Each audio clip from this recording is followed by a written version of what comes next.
This is Shaun Sport in podcast form. Well, I've been loving chucking on SBS, and normally it's for the cooking shows, but this has been for the World Cup. It's been amazing. Sarah Walsh has been calling all the action. Sarah's a former Matilda head of Australian football.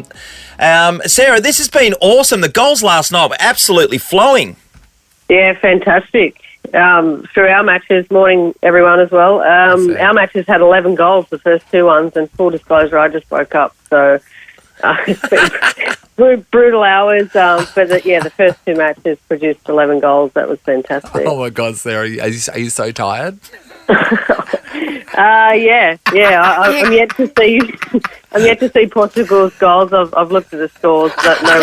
Okay, no questions about Portugal's 2-0 win over Uruguay then. Because you guys are literally working through the night, like trying to just concentrate and be camera ready as well. You know, with every detail. But huge amount of goals last night. I was sitting down watching Cameroon and Serbia. Oh God, how good was that? Because by half time, Fantastic, no. I think it was who was down, Cameroon or Serbia, and then I think Cameroon scored one at that stage. Was that right, Sarah? Yes, like this back and forth, and it was a fantastic match. Serbia really should have run away with it, but didn't close the match out, and Cameroon come back, and it was drama. Fantastic game. We haven't had that many goals in a while, so it was nice, particularly on the late shift. Yeah, it's particularly on the late shift. You know what? I'm really feeling for you because your job is to get up and now talk to us after watching TV all night. Sarah, can I be honest? I think it's really funny. Where else would I be? Have you even gotten out of bed yet? Yeah. No. I'll roll out. I'll watch last night's games and then I'll prep for tomorrow morning's games. So, okay. Sarah. Yeah, all the homework. I was saying this to Tracy, to be on TV, that's the worst part. We can come in here after a really, having a bugger all sleep and no one sees us. Me and Nathan just put on a hat. A hat. I've got some trackies on today, but you guys have to be seen. That would be traumatic for me. It's not too bad. The group matches are probably the most difficult, and there's a couple breaks in between the next matches. Sarah, doing your homework as well and doing all the background. I mean, obviously you've been following and been a part of the World Game for so long, so you've got a really good handle, but I guess then diving a bit into it to be able to give people at home a real great picture of what's happening? Yeah, I think, I think you're right, I watch a lot of football, so it's in that sense, there's a lot of, I guess, knowledge that I already have. But, as the tournament gets started, you're really just watching a lot of football. And then what a job.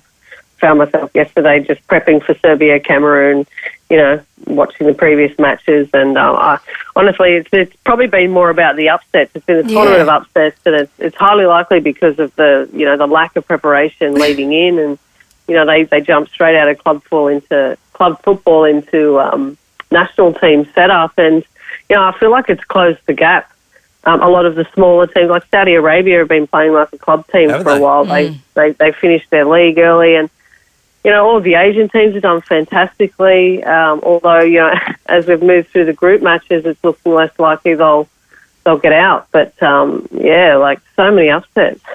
I think that's the thing you can't prepare yourself for either, because you kind of always focus, particularly in the World Cup, it's every 4 years, you focus on the high-ranking teams like Brazil and Portugal and that sort of stuff, and then the fact that you've got, as you said, Sarah, Saudi Arabia coming through, even the Socceroos, Tunisia. I guess that's just a level of... another level of research, I suppose, with the teams that aren't really... They're the underdogs, really, aren't they? Yeah, well, I think with that research, a lot of Australians don't know much about Tunisia, but we did. And one thing we did know about them was, they lost 5-1 to Brazil, and it wasn't long after that, prior to that they beat Japan 3-0, a very good Japan. So, they're up and down, and we were just hoping we were going to get the Brazil Tunisia, and we did. I tell you what. We stepped up, though. We were fantastic. The fans are so passionate. This isn't the World Cup, but did you see that local Turkish football derby that was on the news yesterday? No, I missed it. It descended into chaos as an out-of-control fan. He stormed onto the pitch and he attacks the opposition goalkeeper with a corner flagpole. God, Oh my I've seen this God. happen And he before. just starts whacking this guy on the head with a corner flagpole. And I was like, that was unbelievable. The guy had to get taken to the hospital. He's okay. The fans are passionate. oh my The God, fans the are fans are passionate. But everything seems to be very in control in Qatar. So, Yeah. Well, they are at the moment, yeah. But if we see that, they'd be entertaining. I would agree. Everyone's like, how to get past security? That's insane. Anyway, you've got enough football to watch there. You don't have to Yes. worry about those little matches. That's all right. Did everyone see Fed Square the other night? Yeah, it's gone bananas. Yeah. That's We're expecting the insane. same, and New South Wales Premier's opened up the pubs here for the next match Thursday. So, we're expecting much of the same. It's going to be Brilliant. fantastic. Yeah, it was funny. I just found out that there's a pub down the road from me that's open till 4 a.m. because What? they were able to watch all the games. They got some special license, so everyone's getting Great. behind it. Yep. But you know what? Yeah, go, I was Sarah. driving home. It was about 3:30 in the morning, and I drove past all of these pubs with yellow jerseys on, Brazilians. I live in Maroubra by the beach in Sydney. There are so many Brazilians. I didn't know. Really, this is what the World Cup does, brings out all of these amazing communities. Yeah, no doubt about it. Well, we'll be watching all the action as we have been on SBS. We'll be able to see your fine work and get some sleep, and hopefully we'll speak to you a bit later on in the day when you're a bit bright-eyed and bushy-tailed. Thanks, team. No Sounds worries. good. Thanks, Sarah. Thanks, Sarah. Shaun Sport in podcast form. Moving over to the AFL Draft last night, and Aaron Cadman was the number one pick for the GWS Giants, a big, tall Victorian, and he kind of had one of those growth spurts in the last year that enabled him to not only just play around in the midfield, so he's a runner, Nath, to now play in the forward line and be a key positional player. He was pretty rapt hearing his name get called out. Never in a million years would I have thought I'd be in this position, and to share it with my family and friends and all these people in the room, it's super special. You know what? Hats off to him as well for having a growth spurt and still being coordinated. Yeah. Those two things do not go together. That's a really good I was point. the most unco thing when I had my growth spurt. Really? Oh yeah, because suddenly it's not even like a conscious thing. You just don't know. Harry, you would have had this. Harry's No, 6'5". no. Oh, shut up. I remained agile. Oh, yeah. What are you talking about? Harry was thought known you as the family greyhound. Very agile and yeah. You just like limbs are around, and you don't really, you don't know where you start and where you end. Yeah, spatial awareness. Yeah, because you're longer and taller and all that kind of stuff. Wow. So, as the number one draft pick, Trace, and it's sponsored by NAB and has done for a long time, you're presented with a $10,000 portfolio that they then look after for a period of time. Okay. So that can just grow and grow. Oh, Wow. I mean, that $10,000. I mean, if you just leave it, Leave it. I mean, it could be worth a lot of touch money it. to you in the future. Oh, that's not bad. Not bad at all. West Coast Eagles picked up Ruben Ginby from East Perth Football Club. And he's the second top round draft picks in 2 years that have come down from that Margaret River region. So East Perth has the Dunge area, just Margaret River. And last year, Fremantle's number one pick, he came from that area. And Ruben's joining the West Coast Eagles. Yeah, it's awesome. I was ready to go anywhere, but to hear my name called at West Coast, that's great. And just, I guess it makes it easy. You don't have to travel too far. So his family, massive Dockers supporters, so they got to get rid of all the purple now. There you go. Oh, wow. You'd have to And make the switch. You were telling us that the clubs like to recruit local as well, so that's amazing. What a charmed life he's lived, living in the Margaret River region, and now he's playing AFL football. That's just sounds like a very nice existence. Yeah, it does. It does.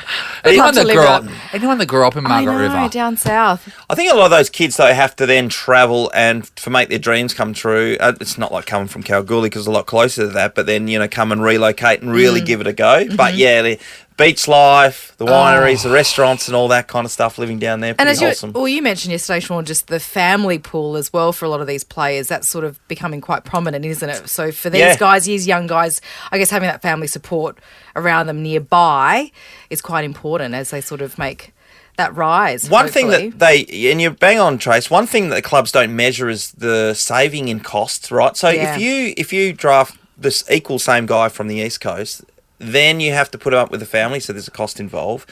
Then you'd have to be flying over their parents every however long. Some have girlfriends and doing the same things off to make sure that they don't feel homesick to stay here. Plus, you've probably got not necessarily maybe human resources that need to get around that person as well. So there's time allocated, and that's a cost.